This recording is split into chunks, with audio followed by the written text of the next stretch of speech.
நம்மளுக்கு ரீசெண்டாக வந்து ஒரு கொஷின் என்ன அப்படின்னா வந்து ராகுல் என் கம்பெனி வந்து நான் எப்போ இன்கார்பரேட் பண்ணணும், ப்ரைவேட் லிமிடெட் போடுறதா, எல்எல்பி போடுறதா, இல்லை சோலோப்ரனரா, நான் என்ன மாதிரி கான்செப்ட்டில் பண்ணணும் அண்ட் இது எந்த டைமில் பண்ணணும் அப்படின்ற மாதிரி கொஷின்ஸ் வந்து நம்ம அடிக்கடி வரும். இப்போ ரீசெண்டாக ஒரு கொஷின் வந்திருக்கு. ஸோ அதை பற்றி பார்ப்போம். வெல்கம் டு ரகுலன்ஸ் இன்சைட்ஸ் அண்ட் வீடியோஸ்லாம் உங்களுக்கு பிடிச்சிருந்தா மறக்காமல் சேனலை ஃபாலோ பண்ணுங்கள் அண்ட் ஆல்சோ ஃப்ரெண்ட்ஸ்க்கு ஷேர் பண்ணுங்கள்.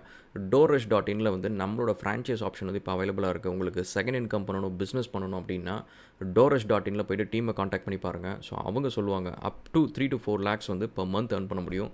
ஸோ டோரஷ்க்கு இப்போ பயங்கர பெரிய பொட்டன்ஷியல் இருக்குது. ப்ரோன்டோன்னு சொல்லிட்டு எங்களோட காம்படிட்டர் வந்து தி ரைஸ் டு ஓவர் 100 crores வந்து ரைஸ் பண்ணியிருக்காங்க. ஸோ இது வந்து மேனேஜர் ஃப்ரான்ச்சைஸ். ஸோ எந்த கம்பெனியுமே இதுக்கு ஃப்ரான்ச்சைஸ் கொடுக்குறதில்ல, ஏன்னா there is lot of potential அப்படின்றதுனால. ஸோ செக் பண்ணி பாருங்கள். ஸோ இப்போ ரீசெண்டாக வந்த கொஷின் என்ன அப்படின்னு பார்த்தீங்கன்னா, யூஸ்வலாக வர்றது தான் அது. ஸோ இந்தமாரி கம்பெனிஸ் வந்து நான் எப்போ ராகுல் ரெஜிஸ்டர் பண்ணேன், எனக்கு இப்போ வந்து 2-3 கிளைண்ட்ஸ் இருக்காங்க, எனக்கு ப்ராஜெக்ட்ஸ்லாம் போயிட்டுருக்கு. ஸோ நான் வந்து கம்பெனிஸ் வந்து எப்போ ரெஜிஸ்டர் பண்ணணும், எப்படி பண்ணணும் அப்படின்ற மாதிரி கொஷின்ஸ்லாம் கேட்குறாங்க. So first and foremost thing வந்து இந்த லீகல் அப்படின்றது வந்து உங்களுக்கு தேவை, உங்களுக்கு ஒரு ப்ரொடெக்ஷன் தேவை, உங்களுக்கு பிஸ்னஸ் பண்ணுறதுக்கு இது எனேபிள் பண்ணும் அப்படின்ற சுச்சுவேஷனில் தான் நீங்கள் அதை யோசிக்கணுமே தவிர, மற்றபடி வந்து நீங்கள் ஒரு ஃப்ரீலான்சிங் பண்ணுறீங்க, சோலோப்ரனராக இருக்கீங்க, இப்போதைக்கு ஒரு சின்ன சின்ன ப்ராஜெக்ட் பண்ணிட்டு இருக்கிறீங்க அப்படின்னு இருக்கிறப்ப மினிமலாக என்ன ஸ்ட்ரக்சரில் நீங்கள் பண்ண முடியுமோ அந்த ஸ்ட்ரக்சரில் நீங்கள் பண்ணுங்கள். ஏன்னா இந்த லீகல் விஷயத்தில் என்ன ஒன்று அப்படின்னா வந்து ஒன்று ஆடிட்டர்ஸ் அண்ட் அக்கௌண்டன்ட்ஸ் இவங்க எல்லாத்துக்கும் நீங்கள் பே பண்ணணும் ஃபஸ்ட்டு. செகண்ட் வந்து அண்ட் ஐடி அந்தமாரி மந்த்லி ஒர்க்கு, அதுக்கப்புறம் இயர்லி ரிட்டர்ன் சப்மிட் பண்ணுறது, இந்தமாரி ஒர்க் இருக்கும், இதுக்கும் நீங்கள் பே பண்ணணும். ஸோ இந்த அளவுக்கு பே பண்ணுற அளவுக்கு உங்களுக்கு இன்கம் வருமா அப்படின்னு சொல்லிட்டு நீங்கள் அதை ஃபஸ்ட்டு செக் பண்ணுங்கள். ஏன்னா இது நீங்கள் பண்ணுறதுனால உங்களுக்கு இன்கம் அதிகமாக போகிறது கிடையாது. நீங்கள் பண்ணுற இன்கம்லேருந்து இது நீங்கள் கொடுக்க போகிறீங்க, இது வந்து இட் இஸ் ஃபார் ப்ரொடெக்ஷன் அப்படின்றது தான். ஸோ இப்போ வந்து என்ன டைப் ஆஃப் இன்கார்பரேஷன் நம்ம பண்ணலாம், ப்ரைவேட் லிமிட்டடாக, பார்ட்னர்ஷிப் ஃபார்மாக, இதுமாதிரி நிறைய டிஃப்ரெண்ட் ஆப்ஷன்ஸ் இருக்குது. ஸோ இதில் எது பண்ணலாம் அப்படின்னு பார்த்தீங்கன்னா, எந்த ஆப்ஷன் வந்து உங்களுக்கு லீகலாக வந்து லெஸ் காம்ப்ளெக்ஸாக இருக்குதோ அதை நீங்கள் போங்க. ஏன்னா இப்போ ப்ரைவேட் லிமிடெட் கம்பெனிஸ்லாம் பார்த்தீங்கன்னா எந்த கண்ட்ரியாக இருந்தாலும் சரி, it is not that easy. So இருக்கிறதுலே ஒன் ஆஃப் தி மோஸ்ட் டிஃபிகல்ட்டான ரெஜிஸ்ட்ரேஷன் ப்ராசஸ் வந்து அதுதான். அதேமாரி காஸ்ட்டும் அதிகம். சம்டைம்ஸ் வந்து ஆல்மோஸ்ட் லைக் ஒரு 25,000லேருந்து 35 டிபெண்ட்ஸ் ஆன் தி ஆடிட்டர். எல்லாமே வந்து இந்த ப்ரைஸ் வந்து ரொம்ப இன்க்ரீஸ் ஆகும். அண்ட் அதுக்கான ப்ராசஸ் அண்ட் டாக்குமெண்டேஷன் எல்லாமே உங்களுக்கு டிஃபிகல்ட்டாக இருக்கும். வேறஸ் வந்து பார்ட்னர்ஷிப் ஃபார்ம்னா it will be difficult. But at least வந்து பார்ட்னர்ஸ் 2-3 பேர் இருக்கணும். இதை தாண்டி வந்து there are other options as well. நீங்கள் சோலோப்ரனர் இருக்கீங்க, சும்மா சின்னதாக பண்ணுறீங்க அப்படின்றப்ப there are other options as well that is available. So அந்தமாரி நீங்கள் என்ன உங்களுக்கு சூட் ஆகும் அப்படின்றத வந்து ஒரு ஆடிட்டர்கிட்ட நீங்கள் கன்சல்ட் பண்ணுங்கள். ஸோ அவங்க வந்து உங்களுக்கு கரெக்டாக சொல்லுவாங்க. அகெயின் டபுள் ஒப்பீனியன் நீங்கள் செக் பண்ணிக்கோங்க. ஸோ ஒருத்தங்க வந்து அவங்களோட பெனிஃபிட்டுக்காக நீங்கள் ப்ரைவேட் லிமிடெட் போங்க, உங்களுக்கு வந்து இது லிமிடெட் லைபிலிட்டி இருக்கும், உங்களுக்கு எந்த ரிஸ்க் இருக்கும், இப்படிலாம் சொல்லிட்டு உங்களை பயமுறுத்துவாங்க. பட் அந்த மாதிரி லிமிட்டட் லைபிலிட்டி வர அளவுக்கு நம்ம ஒன்றும் பிரிட்ஜு கட்டல, இல்லை வந்து ஏர்ப்ளைன் விடல, அந்த மாதிரிலாம் கிடையாது. ஸோ சாஃப்ட்வேர் தான் பண்ண போகிறீங்க முக்கால்வாசி, இல்லை ஒரு ட்ராப் ஷிப்பிங் பண்ண போகிறீங்க அப்படின்னா லயபிலிட்டி வந்து மேனுஃபேக்சர் கிட்ட தான். லைசன்ஸ் வந்து ப்ராடக்ட்டை வந்து மேனுஃபேக்சர் பண்ணுறதுக்கு யார் கொடுக்குறாங்களோ அவங்க தான் லயபிலிட்டி எடுப்பாங்களே தவிர, டிஸ்ட்ரிபியூட் பண்ணுற நீங்களோ விற்கிற நீங்களோ வந்து உங்களுக்கு பெரிய லயபிலிட்டி எதுவும் வராது. ஸோ அதனால் இந்த ஒரு விஷயத்தை வந்து நீங்கள் கேர்ஃபுல்லாக வச்சுக்கோங்க. ஏன்னா ஆடிட்டர்ஸ் வந்து சம்டைம்ஸ் வந்து பயமுறுத்திட்டு ப்ரைவேட் லிமிடெட் கம்பெனியை வந்து செல் பண்ணுவாங்க. ஸோ நீங்கள் ப்ரைவேட் லிமிடெட் பண்ணுங்கள், லைபிலிட்டி வந்து உங்கள் மேலே வராது, ஸோ கம்பெனி வந்து லைபிலிட்டி எடுத்துக்கும் அப்படின்னு சொல்லிட்டு அந்தமாரி ஏதாவது சொல்லுவாங்க. பட் அப்படி இருந்தாலுமே depends on the issue. So நீங்கள் வந்து ஒரு ஃபேக்ட்ரி ஆரம்பித்து அதில் ஒரு 10 பேர் இறந்து போயிட்டாங்க அப்படின்னா அது வந்து என்ன நெக்லிஜென்ஸ், இப்போ நீங்கள் உங்களோட நெக்லிஜென்ஸ்னால இல்லை உங்களோட தப்புனால இருந்துச்சுன்னா உங்கள் மேலே தான் வரும் இஷ்யூ. ஸோ கம்பெனிலாம் அதெல்லாம் எடுத்துக்காது. கம்பெனி எதை எடுத்துக்கும் அப்படின்னா ப்ராசஸ் ஓரியன்டாக வந்து நீங்கள் ஒரு கரெக்டான ஒரு ப்ராசஸ் ஃபாலோ பண்ணுறீங்க, அதுக்கப்புறம் அதில் ஏதோ ஒரு இஷ்யூ நடக்குது அப்படின்னா தட் கோஸ் இன்டு த கம்பெனியை சூ பண்ணுவாங்க, உங்களை சூ பண்ண மாட்டாங்க. ஸோ அது அவ்வளோதானே தவிர மற்றபடி எக்ஸ்ட்ரா பெருசாக அந்தமாரி பெனிஃபிட்லாம் எதுவும் கிடையாது. உங்களோட அக்கௌண்டபிலிட்டி, ரெஸ்பான்சிபிலிட்டியெல்லாம் நீங்கள் தட்டி கழிக்க முடியாது. அது ப்ரைவேட் லிமிட்டடாக இருந்தாலும் சரி, பார்ட்னர்ஷிப் ஃபார்ம் இருந்தாலும் சரி.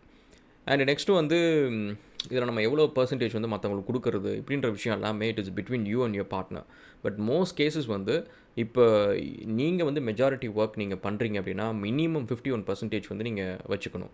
ஸோ தட் உங்களோட saying, it is your company, உங்களோட சேயிங் தான் வந்து will be taken into account. Minority stake ஹோல்டர்ஸோட ஓட்டிங்ஸ் வந்து will not succeed. So majority நீங்கள் தான் இருக்கிறீங்க. ஸோ நீங்கள் சொல்கிறது தான் வந்து அங்கே வந்து எடுப்படும். ஸோ அது ஒன்று. அண்ட் செகண்ட் வந்து இப்போ இது எப்போ பண்ணலாம் அப்படின்னு பார்த்தீங்கன்னா, உங்களுக்கு கரெக்டாக இன்கம் வரப்போ நீங்கள் பண்ணுங்கள். இன்கம் வராதப்போ நீங்கள் முன்னாடியே போய் செலவு பண்ணாதீங்க. நிறைய நேரம் நம்ம மிடில் கிளாஸில் வந்து பசங்க வந்து கம்பெனிஸ் ஆரம்பிக்கணும்னு நினைக்கிறப்ப அவங்க உடனே ஓடி போய் எங்கெங்கெல்லாம் செலவு பண்ணலான்னு தேடி பிடிச்சி அதெல்லாம் செலவு பண்ணிட்டு வந்துடுவாங்க. புதுசாக கம்ப்யூட்டர் வாங்குவோம், ஆஃபீஸ் ஸ்பேஸ் புதுசாக போடுவோம், இன்டீரியர்ஸ்லாம் அழகாக பண்ணுவோம், அதை பண்ணுவோம், இதை பண்ணுவோம் அப்படின்னு சொல்லிட்டு அவங்க வச்சுருக்கிற கேபிட்டலை செலவு பண்ணி தொலைச்சிருவாங்க. ஸோ இந்தமாரி செலவெல்லாம் பண்ணாதீங்க. ஸோ உங்களுக்கு வந்து இன்கம் இப்போதைக்கு உங்களுக்கு வரல அப்படின்னா நீங்கள் உங்களோட கேபிட்டலில் செலவே பண்ணக்கூடாது. ஸோ செலவே பண்ணாமல் எப்படி பணம் மேக் பண்ணுறது அப்படின்னு தான் பார்க்கணும். ஸோ அதனால் இந்த இன்கார்பரேஷன் எல்லாமே வந்து உங்களுக்கு நிறைய இன்கம் வருது. இப்போ வந்து எனக்கு நான் 2, 3 ஸ்டாஃபை ஹையர் பண்ண போகிறேன். அவங்களுக்கு வந்து சேலரிஸ் பே பண்ணணும், பிஎஃப் பே பண்ணணும். அப்போ வந்து எனக்கு ஒரு கம்பெனி ஸ்ட்ரக்சர் தேவை அப்படின்னா நீங்கள் பண்ணுங்கள். மற்றபடி அதுக்கு முன்னாடி வந்து நான் 2, 3 ஃப்ரீலான்சிங் பண்ணிகிட்டு இருக்கிறேன் அப்படின்னா அதுக்கு மினிமல் ஸ்ட்ரக்சரில் என்ன பண்ணணுமோ அதை நீங்கள் மட்டும் ஃபோக்கஸ் பண்ணுங்கள். அண்டு நெக்ஸ்ட் வந்து இந்த மாதிரி லீகல் ஸ்ட்ரக்சர்ஸ் எல்லாமே வந்து இப்போ நம்ம இந்தியாவில் பண்ணியாச்சு, இதை வச்சு நான் ஓவர்சீஸில் பிஸ்னஸ் பண்ணலாமா இப்படின்ற மாரி கொஷின் வந்து. ஸோ இது வந்து எப்படின்னா, இப்போ நீங்கள் கம்பெனி வந்து எங்கே இன்கார்பரேட் பண்ணியிருக்கீங்களோ அங்கே நீங்கள் வந்து ஆப்ரேட் பண்ணலாம், விச் இஸ் ஓகே. பட் நீங்கள் ஓவர்சீஸில் போய் ஆப்ரேட் பண்ணோன்னா அங்கே தனியாக வந்து நீங்கள் அங்கே இன்கார்பரேட் பண்ணணும். இப்போ நீங்கள் துபாயில் போய்ட்டு உங்கள் கம்பெனியை ரன் பண்ணணும் அப்படின்னா அங்கே தனியாக பண்ணணும், சிங்கப்பூரில் பண்ணணும் தனியாக பண்ணணும், ஆஸ்திரேலியாவில் தனியாக பண்ணணும். பட் அங்கே இருக்கிற கஸ்டமருக்கு நீங்கள் சர்வீஸ் நீங்கள் பண்ணலாம் இந்தியாவிலேருந்து. ஸோ இங்கேருந்து நீங்கள் ஒர்க் பண்ணலாம், நீங்கள் இன்வாய்ஸ் ரைஸ் பண்ணலாம், அவங்க பே பண்ணலாம், இதெல்லாம் பண்ணலாம். ஒருவேளை கிராஸ் பார்டரில் வந்து உங்களுக்கு பேமெண்ட் வாங்குறது கஷ்டமாக இருக்குது அப்படின்னா வந்து நிறைய டிஃப்ரெண்ட் பேமெண்ட் ஆப்ஷன்ஸ் இருக்குது. வயர் ட்ரான்ஸ்ஃபர்லேருந்து அண்ட் எஸ்க்ரோ பேமெண்ட்ஸ் லைக் அப்போ இருக்குது, ஃப்ரீலான்சர் அந்தமாரி வந்து பிளாட்ஃபார்ம்ஸ் மூலிமா எஸ்க்ரோ பேமெண்ட்ஸும் நீங்கள் வாங்க முடியும். இல்லைனா வர்ஸ்ட் கேஸ் சினாரியோஸ் வந்து you can use crypto as well, bitcoins அந்தமாரி யூஸ் பண்ண முடியும். ஸோ அதனால் இது வந்து உங்களோட ஜூரிஸ்டிக்ஷன் நீங்கள் ரெஜிஸ்டர் பண்ணிக்கலாம், அங்கே வந்து you're legal to run this entity அப்படின்றது தான். So this is basically it guys. ஒரு கம்பெனி எப்போ இன்கார்பரேஷன் பண்ணோம் அப்படின்றது எல்லாமே வந்து. அண்டு உங்களுக்கு நடுவில் ஒரு பிளாக்கர் இருக்குது. இப்போ நான் இந்த கம்பெனி இன்கார்பரேட் பண்ணால் என்னால் வந்து பிஸ்னஸ் வந்து எக்ஸ்பேண்ட் பண்ண முடியும், பிஸ்னஸ் என்ன பண்ண முடியும், இல்லை நான் பண்ண முடியாது அப்படின்னு ஒரு பிளாக்கர் இருக்கிறப்ப தான் வந்து you have to sincerely think about it. Other than that வந்து ஜென்ரலாக you can get in touch with an auditor, அவங்கக்கிட்ட ஒரு ஒப்பீனியன் வாங்கிக்கலாம். அண்ட் ஸோ அதனால் மோஸ்ட் கேஸஸ் வந்து காசு நீங்கள் ஏர்ன் பண்ணாமல் செலவு பண்ணணும்னு நினைக்காதீங்க. ஸோ ஏர்ன் நிறையா பண்ணுறப்ப நடுவில் வந்து ஏதோ ஒரு விஷயம் என்னால் பண்ண முடியல, ஜிஎஸ்டி ரெஜிஸ்ட்ரேஷன் இல்லை, அது இல்லை, இது இல்லை, அது கேட்குறாங்க அமேசானில் அப்படின்றப்ப நீங்கள் பண்ணணும் அப்படின்னா அப்போ பண்ணுங்கள். அந்தமாதிரி ஒரு பிளாக்கர் இருக்குது, அந்த பிளாக்கர் நம்ம ரிசால்வ் பண்ணுறதுக்கு ஒரு லீகல் என்டிட்டி வேணும். அது இருந்துச்சு அப்படின்னா நான் அமேசானில் போனால் நிறைய சேல் பண்ணலாம் அப்படின்னு சொல்லிட்டு. இப்போ ஈகோ வேரியண்ட்லாம் பார்த்தீங்கன்னா இந்த கம்ப்ளீட் ஸ்ட்ரக்சரை வந்து நாங்கள் எஸ்டாப்ளிஷ் பண்ணுறதுக்கு கிட்டத்தட்ட 3 months ஆகிடுச்சு. ஸோ எல்லா லீகல் ஒர்க்ஸும் முடிஞ்சு, டாக்குமெண்டேஷன் முடிஞ்சு, ட்ரேட்மார்க்கெலாம் லான்ச் பண்ணிவிட்டு, அதுக்கப்புறம் பார்த்திங்கன்னா அமேசானு, மெஷோ, அதுக்கப்புறம் பிளிங்கிட்டு எல்லாத்துலேயுமே வந்து நம்ம போய் லிஸ்ட் பண்ணுறது, ப்ராடக்ட் லிஸ்ட் பண்ணுறது, ஒன்றுக்கும் லீகல் ப்ராசஸ் இருக்கும், ரேசர் பே எல்லாத்துக்குமே.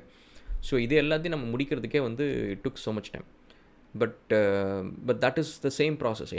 யார் பண்ணாலுமே அதே ப்ராசஸ் தான், இதே டைம் ஃப்ரேம் ஆகும், இதே ஒர்க் எல்லாத்தையும் பண்ணி ஆகணும். பட் இந்த ஒர்க் எல்லாத்தையும் நான் பண்ணுறதுக்கு ஒரு பேசிக் ரிக்குவயர்மெண்ட் வந்து கம்பெனி இன்கார்பரேட் பண்ணியிருக்கணும். ஸோ அது வந்து you have to do any one which basically இந்த கம்பெனிஸ்லாம் எது கேட்குறாங்களோ அதுமாரி ஒன்று பண்ணணும். Okay, so that's about guys. இதேமாரி உங்களுக்கு வேறு ஏதாவது பிஸ்னஸ் கொஷின்ஸ் இருந்துச்சு அப்படின்னா வந்து கண்டிப்பாக வந்து கமெண்ட் செக்ஷனில் சொல்லுங்கள். அண்ட் ஆல்சோ உங்கள் ஃப்ரெண்ட்ஸ்க்கும் ஷேர் பண்ணுங்கள். அண்ட் இதில் வந்து நிறைய வியூவர்ஸ் வராங்க அப்படின்னா இதில் இன்னும் இன்னும் டீப்பான வீடியோஸ் நம்ம நல்லா பண்ண முடியும். ஸோ நம்ம மேனுஃபேக்சரிங் ரிலேட்டடாக அண்டு சோர்சிங் எப்படி பண்ணுறோம், சைனாலேருந்து எப்படி இம்போர்ட் பண்ணுறோம், ஃபார்வர்டிங்கு அண்டு கண்டெய்னரில் வந்து நம்ம எடுத்துகிட்டு வரப்போ என்னென்ன விஷயங்கள் பார்க்கணும் அப்படின்னு சொல்லிட்டு நிறைய விஷயங்கள் இருக்குது. So will see all that. Okay, will see again another video guys, and thank you so much for all your love and support. உங்களுக்கு செகண்ட் இன்கம்னா வந்து doorrush.in போய்ட்டு ஃப்ரான்ச்சைஸ் செக் பண்ணுங்கள். So it might be of your interest. Thanks.